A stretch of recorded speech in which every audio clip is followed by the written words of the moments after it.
My name is Lady C. I'm from Toronto, Canada, and I'm a dance artist and a music artist. My expression through dance and what I'm kind of known for is crossing over into different styles. And the reason for that is because I have a deep love for these different genres of music that these dances go to. So when I crossed over more into recording and releasing music, it felt really natural to explore different genres within music. So if I'm asked to define my sound or say a category or a genre that my music fits into, I would say that it doesn't. My writing and my vocal style and my expression through music freely flows through these different genres and through these different sounds. Music started for me really young and in my family. I have two parents that are very musical. Both of them are singers. My dad plays the guitar as well, and there was just always music in my house at all times. My dad would always have his friends come over and they would hook up amps in the living room, and I remember on multiple occasions going to sleep on like a school night just to blaringly loud music from the living room, and people just drinking and having a good time and playing music. And both my parents performed. They both had bands. My mom, this is actually her vinyl here from the 70s. So it definitely was in my blood. And it definitely surrounded me a lot when I was a kid. And I would say it was very different music than what I make myself. But it's definitely the reason, I think, why I'm into making music now. And then within that came sort of my education in music too. I was never formally trained or had any coaching or vocal techniques or any of that stuff. It was, my mom putting on a song and asking me to find the harmony and try to sing a harmony to the main vocal line. And that's how I learned how to write my own harmonies to this day, So it started very organic like that and just through my upbringing and very natural. And then from there it was sort of self-taught, just finding artists that I liked and I felt like their vocal tone or range was similar to mine, so I would try to sing along with their music, and I think without knowing it really, I was sort of practicing these techniques and training my voice and training the the muscles and all the the mechanics of how to sing. But again, it was very organic and a natural process. Yeah, KB, working with KB has been amazing. It's actually interesting because we've never met, and that's kind of cool in a way, I guess, because it's cool that we're able to make music still without even being in the same room, although I would love to be. 2020 has changed that plan, but we actually discovered each other through dance, of course, and I had put out a video on Instagram, or a series of videos, where I wrote and sang some original music, and I was dancing to it as well. And he saw that and hit me up and asked me if I wanted to collaborate and if I wanted to just try laying some vocals down on one of these tracks that he made. And he sent me the track, and of course it was incredible, and so I gave it a shot. And one of the things that he said was that he was trying to make it, a P-funk, kind of an ode to P-funk.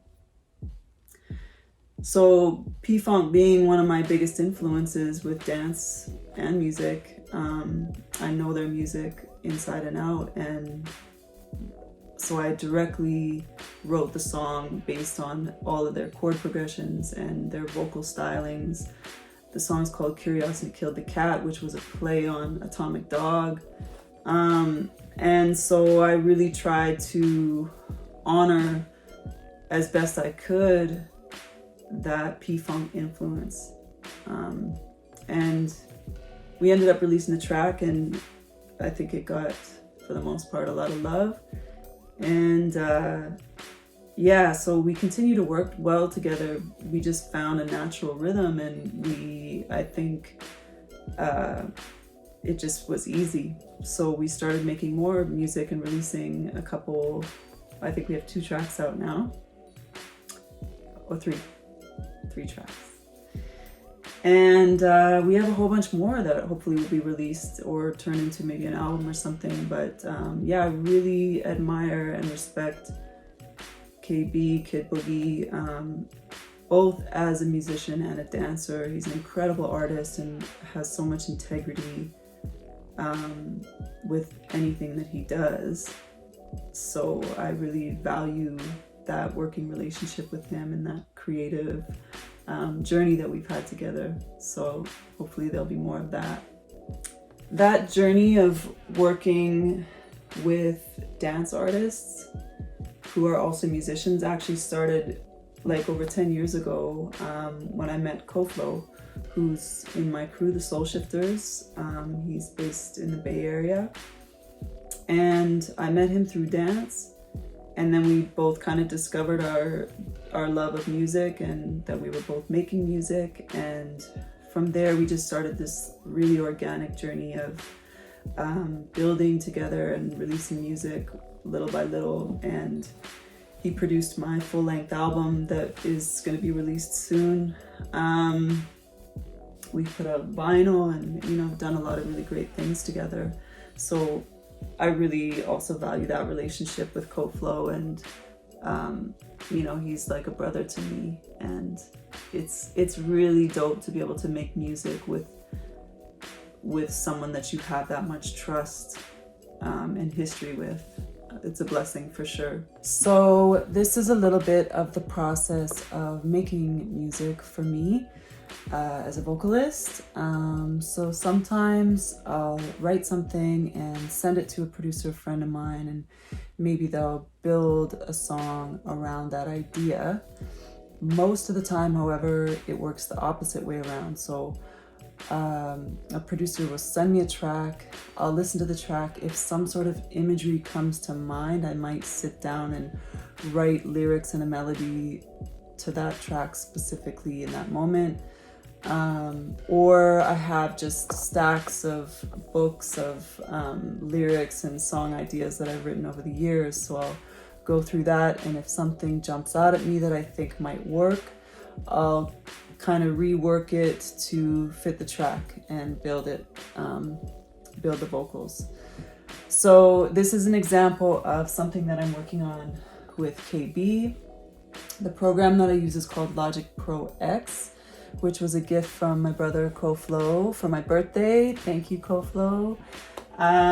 This program is really user-friendly, which is good for people like me that don't necessarily want to turn 8 million knobs and buttons and learn a computer program. I really like Logic because it's just very user-friendly and simplistic if you want, but it also has all the bells and whistles if you want to dig a little deeper and get a little more in depth with really producing out a track. But yeah, so as an example, KB sent me this track just bare and kind of as a loop, just a skeleton of an idea.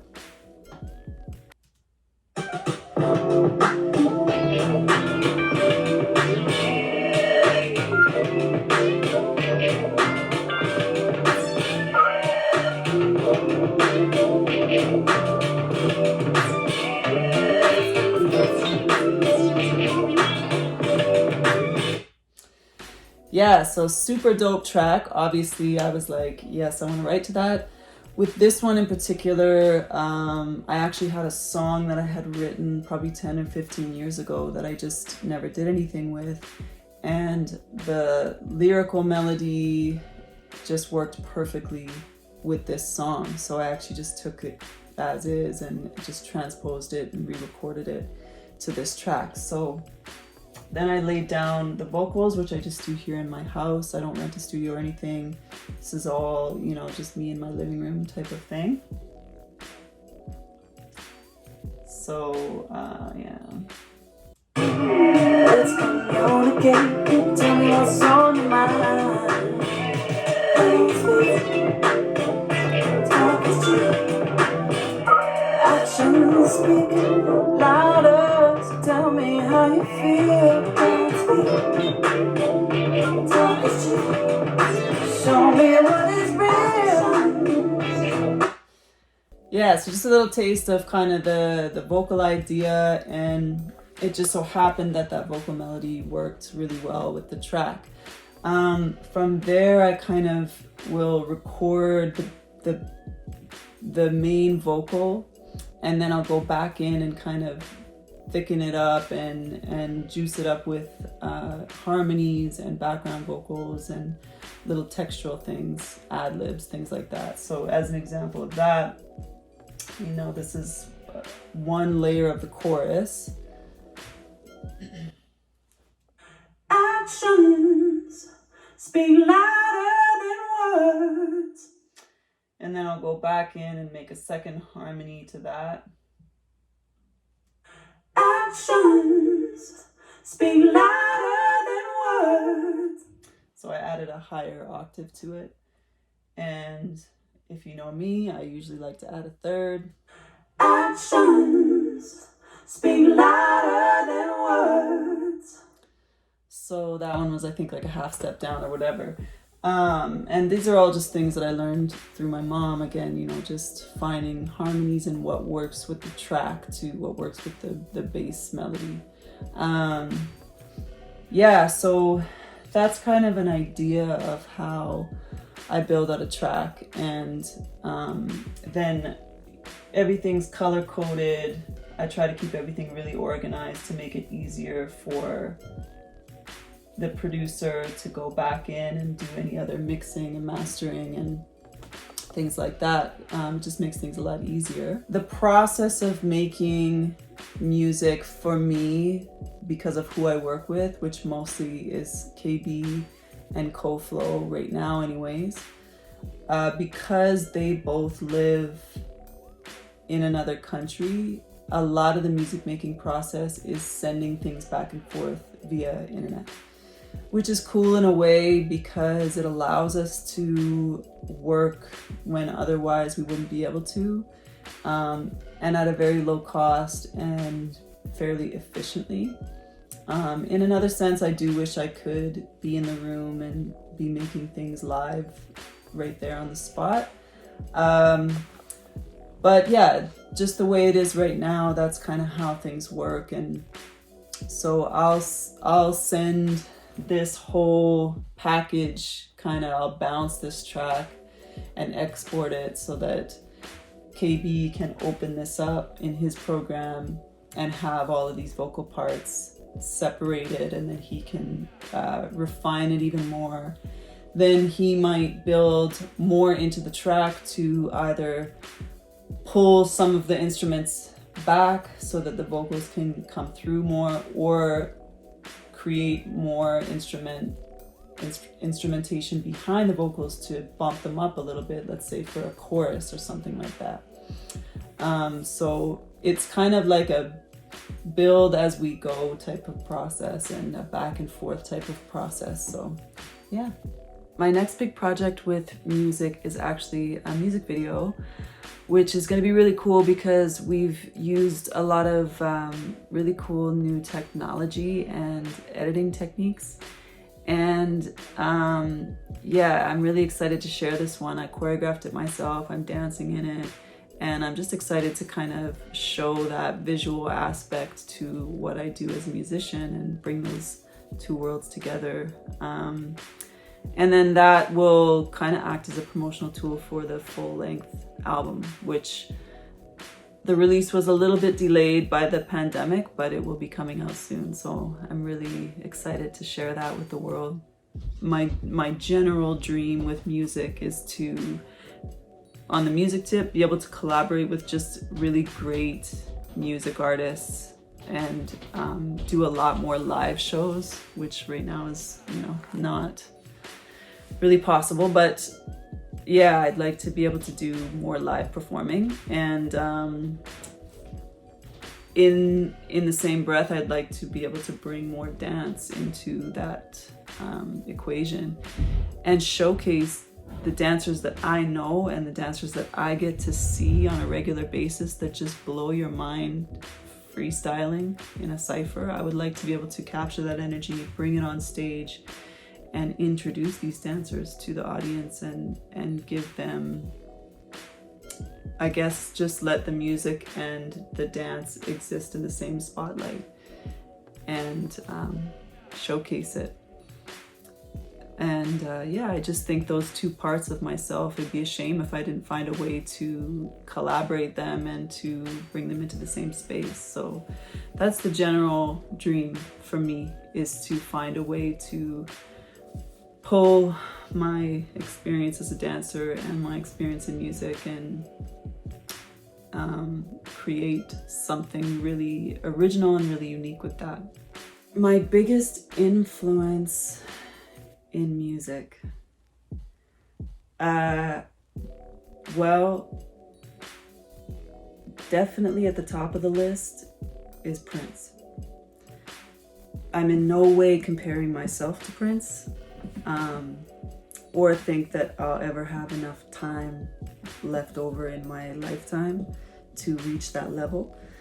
But I respect Prince for a lot of different reasons. One of them, which is very directly related to myself, is that a lot of people might define Prince as a pop artist, but he's really not. He really actually doesn't fit into a category.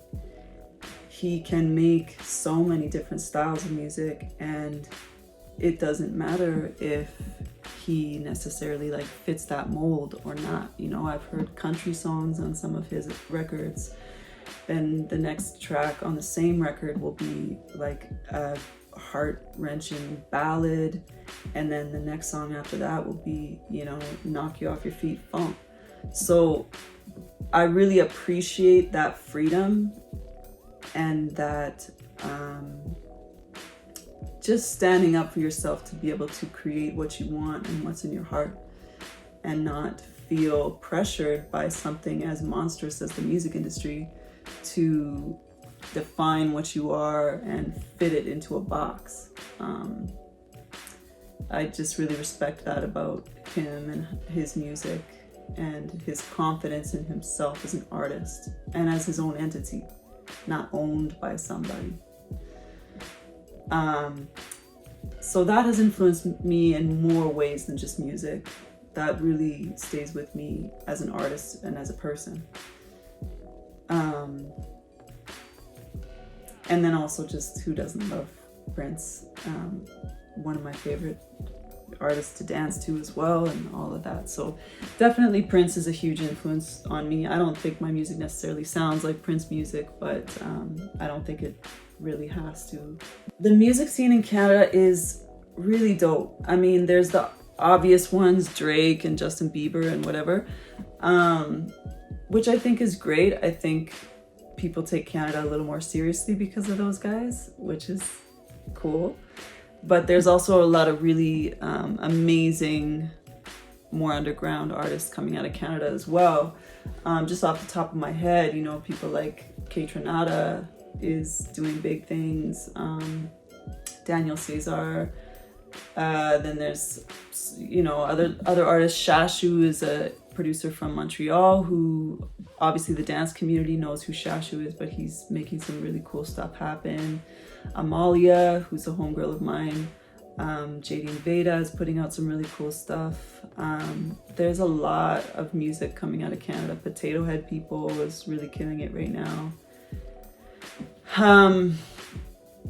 I think Canada's a bit of a underdog because we don't have necessarily the same spotlight that is on American music.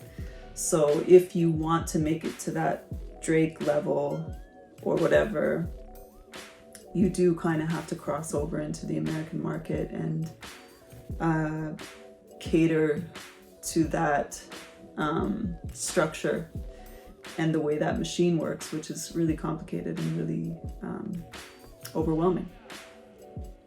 So yeah, I think the Canadian music scene has a lot to offer.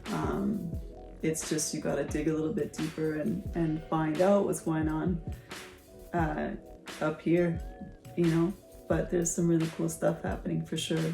I think my life as a dancer directly inspires my life as a musician. And really the goal for me, if I'm making music, if I'm writing music, is to move people, whether that be physically move them, make them get up and dance, or move them emotionally or mentally, move them to tears even, whatever, you know. I think the goal for me is to make music that hits somewhere a little deeper, even if it is like a fun, upbeat song. I want it to have a reaction of some sort, a visceral reaction in people. So that's what I'm going for. Do I always nail it? Maybe not. Or maybe with some people and not others, I'm not sure. But yeah, my life as a dancer and watching people move to music for sure has impacted how I create music and why I create music, because I understand the power in it. And I have so much respect for that power. And I want to honor it as much as I can and take it seriously. I wouldn't be a dancer without music. And I obviously wouldn't be making music. It gets me through the day. It has gotten me through this pandemic, just playing music and being able to move around in my living room or just do a two-step, move my hips, whatever.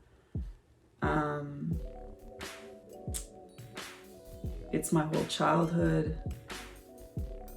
It's my family. It's everything. It really is everything. And I think it's one of the most powerful tools that we have on earth, and what's, you know, what makes us so unique as human beings. So yeah, music is literally my whole world.